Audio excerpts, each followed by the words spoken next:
বিশ্বের নানা প্রান্তে এমন কিছু জায়গা রয়েছে যা প্রাকৃতিক সৌন্দর্য অতুলনীয়, আর আমাদের বাংলাদেশও পিছিয়ে নেই এই তালিকায়। আজকে আপনাদের জন্য নিয়ে এসেছি 2025 সালের তালিকায় বাংলাদেশের সবচেয়ে সুন্দর এবং আকর্ষণীয় জায়গাগুলি, যেগুলি শুধু চোখ জুড়িয়ে দেয় না, বরং একে একে আপনাকে মুগ্ধ করবে। আপনি হয়তো জানেন না, আমাদের দেশে এমন কিছু জায়গা রয়েছে যা দেখতে হলে একবার অন্তত জীবনে যেতে হবে। চলুন দেখে নেওয়া যাক সেই জায়গাগুলো কোনগুলি। Saint Martin. সেন্ট মার্টিন বাংলাদেশের একমাত্র প্রবাল দ্বীপ, যা দক্ষিণে অবস্থিত। এটি বঙ্গোপসাগরে সাঁতার কেটে পৌঁছানোর মতো এক অসম্ভব সৌন্দর্য। এখানে বালি, নীল জল এবং প্রাকৃতিক শান্তি একটি অপরূপ দৃশ্য তৈরি করে। সেন্ট মার্টিনের সৈকতে আপনি সমুদ্রের জীববৈচিত্র্য যেমন সামুদ্রিক কচ্ছপ, শামুক, মাছ এবং প্রবাল দেখতে পাবেন। এছাড়া এখানকার স্বচ্ছ পানি, বালির উপরে সাঁতার কাটার অভিজ্ঞতা এবং প্রাকৃতিক পরিবেশে এক একক অনুভূতি দেয়। কক্সবাজার। কক্সবাজার বিশ্বের দীর্ঘতম সমুদ্র সৈকত এবং 2025 সালেও দেশের অন্যতম প্রধান পর্যটন কেন্দ্র। এখানে ঢেউয়ের তালে তালে সমুদ্রের সৌন্দর্য উপভোগ করতে পারবেন, পাশাপাশি পাহাড়ের সৌন্দর্যও দর্শনীয়। কক্সবাজার ইনানি বিচের বিশাল পাথর আর সমুদ্রের মাঝখানে বিস্তৃত সাদা বালির এক অনন্য অনুভূতি দেয়। এছাড়া কক্সবাজারে ফিশিং, সি স্পোর্টস এবং প্রাকৃতিক ট্রেকিংয়েও নতুন অভিজ্ঞতা পাওয়া যাবে। সাজেক ভ্যালি। রাঙামাটি জেলার সাজেক ভ্যালি বাংলাদেশের অন্যতম শীর্ষ পর্যটন স্থান। এখানকার পাহাড়ি দৃশ্য প্রকৃতির সঙ্গে একাত্ম হওয়া এক শান্ত পরিবেশ। সাজেক ভ্যালির রূপসী বাংলা এবং অন্নপূর্ণা পাহাড় সত্যিই নজর কাড়ে। আপনি যদি মেঘের ভেতর হারিয়ে যেতে চান, তবে সাজেক ভ্যালি সবচেয়ে সেরা স্থান।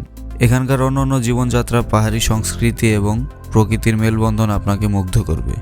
পাহাড়পুর বৌদ্ধ বিহার। পাহাড়পুর বৌদ্ধ বিহার একটি ঐতিহাসিক এবং সাংস্কৃতিক সৌন্দর্য প্রদান করে। এটি পাল যুগের একটি বিশাল বৌদ্ধ মঠ, যা ইউনেস্কো বিশ্ব ঐতিহ্যের তালিকায় রয়েছে। পাহাড়পুরের বিশাল বৌদ্ধ মঠ এবং তার আশেপাশে ছড়ানো স্মৃতি ও ভাস্কর্য ধর্মীয় পর্যটকদের আকর্ষণ করে। এর আর্কিটেকচার এবং বৌদ্ধ সংস্কৃতির ইতিহাস সত্যিই প্রশংসনীয়। সুন্দরবন। বিশ্বের সবচেয়ে বড় ম্যানগ্রোভ বন সুন্দরবন। এটি ঐতিহাসিক এবং পরিবেশগতভাবে গুরুত্বপূর্ণ একটি স্থান। সুন্দরবনের বাঘ, হরিণ, ময়ূর এবং নানা প্রাকৃতিক জীববৈচিত্র্য প্রকৃতির এক অন্যরকম সৌন্দর্য স্থাপন করে। সুন্দরবনে বেড়ানোর সময় আপনি নদীপথে নৌকায় চড়ে যেতে পারেন, যেখানে আপনি বাঘ, হরিণ, প্রজাতিগত পাখি এবং অন্যান্য জীবনও দেখতে পাবেন। শ্রীমঙ্গল। শ্রীমঙ্গল বাংলাদেশের চায়ের রাজধানী হিসাবে পরিচিত। এখানে চা বাগান, তাজা বাতাস এবং সবুজ প্রকৃতির দর্শকদের জন্য অমূল্য অভিজ্ঞতা প্রদান করে। এখানে আপনি মেঘের মাঝেও হারিয়ে যেতে পারেন। শ্রীমঙ্গলের চা বাগানগুলোর মধ্যে সবচেয়ে বিখ্যাত লাউয়াছড়া চা বাগান। এখানে চা গাছের পাশাপাশি পাওয়া যাবে মেঘের দোলা, সবুজ পাহাড় এবং ঐতিহ্যবাহী চা উৎপাদন প্রক্রিয়া। বান্দরবন। বাংলাদেশের পাহাড়ি সৌন্দর্যের এক অন্যরকম প্রতীক। এখানে সুউঁচু পাহাড়, ঝর্ণা, গ্রামীণ জীবনের ছোঁয়া এবং অসম্ভব সুন্দর দৃশ্যে একত্রিত।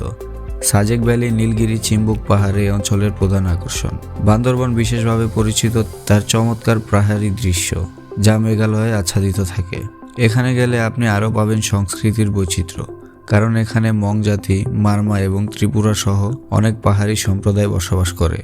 যে স্থানগুলোর কথা আজ আমরা আলোচনা করলাম, এগুলি শুধু আমাদের দেশের সৌন্দর্য নয়, বরং বিশ্ব পর্যটন মানচিত্রে বাংলাদেশের অবস্থানকে আরও দৃঢ় করেছে। আপনি যদি এখনও এগুলোর কোনো একটিতেও না গিয়ে থাকেন, তবে 2025 সালে এসব স্থান ভ্রমণের পরিকল্পনা করুন। নিশ্চয়ই আপনি মুগ্ধ হবেন। দেখা হবে পরের কোনো ভিডিওতে। সে পর্যন্ত ভালো থাকুন, সুস্থ থাকুন। আল্লাহ হাফেজ।